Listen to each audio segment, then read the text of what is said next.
бір жасағаннан өте дәмді болып шығатын керемет пахлаваның рецептін іздеп жүрген болсаңыз, осы рецептті соңына дейін қарап шығып жақсылап жасап көріңіздер. Ең алдымен ұнды електен өткізіп аламыз, ыдысымызға дайындап, кейіннен терканың осындай үлкен жағынан сармайымызды теркадан өткіземіз. Сармай 82-5% немесе 78-5% болса болады, қыздар.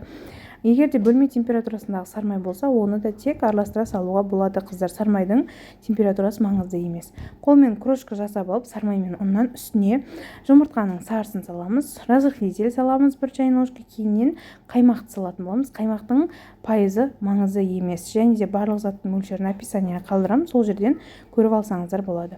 Енді жаңағы крошкаға араластырып, жақсылап қамыр илейміз. Қамырымыз өте осындай жұмсақ, қолға жабыспайтын керемет жұмыс істеуге ыңғайлы қамыр болады. Оны начинкамыз дайын болғанша холодильникке немесе морозилькке сала тұрамыз. Начинкада жұмыртқаның ағы мен шекерді жақсылап көпіртіп аламыз. Қатты пенка болудың қажеті жоқ, тек шекер ерісе болды. Кейін жаңғақта блендерден өткізіп алдым мен. Сіздер қаласаңыздар оқтаумен езіп, немесе сәл қолмен турасаңыздар да болады. Жақсылап араластырамыз. Біздің начинкамыз осымен дайын, өте дәмді, керемет начинка болып шығады, қыздар.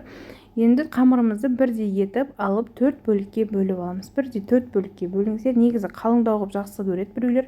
Ол уақытта 3 бөлікке бөліп жасасаңыздар да болады. Бірақ осы 4 бөлікпен жасасаңыздар, начинкасы арасында әдемі болып, дәмді болып шығады, қыздар. 4 бөлікке дөңгелектеп, бірінші бөлігін алып жайып бастаймыз. Қалғанның барлығын осы экранда көрініп тұрғанда етіп жасайсыздар. 4 табаға салдым мен. Сіздер әрине дөңгелекке жасасаңыздар да олар өз қалауларыңыз. Табаға жайып алып, үстіне бір келкетіп начинканы салып аламыз.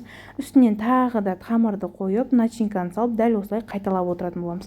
Қыздар, менің арнама тіркелмеген болсаңыздар, міндетті түрде тіркеліп алыңыздар. Өйткені қазақша контент түсіретін боламын. Үнемі қазақша қолжетімді рецептерді көріп отырғыларың келсе, және де қазақша каналдың дамуына үлес қосып, міндетті түрде жазылып алыңыздар.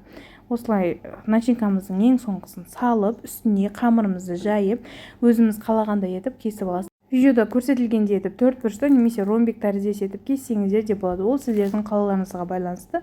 Енді қатты кеспейміз, тек бірінші қабатын ғана кессеңіздер болды. Үстіне жұмыртқаның сарысына сүтті араластырып жақтым мен. Кейіннен жаңғақтарды қойып шығып, миндаль қойсаңыз да болады. Қалаған жаңғақтарыңыз қойып шығып, қызып тұрған печкада 180 градуста 30-35 минут пісіріп аласыздар.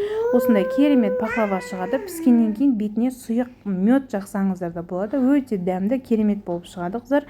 Міндетті түрде жасап көріңіздер. Ас болсын.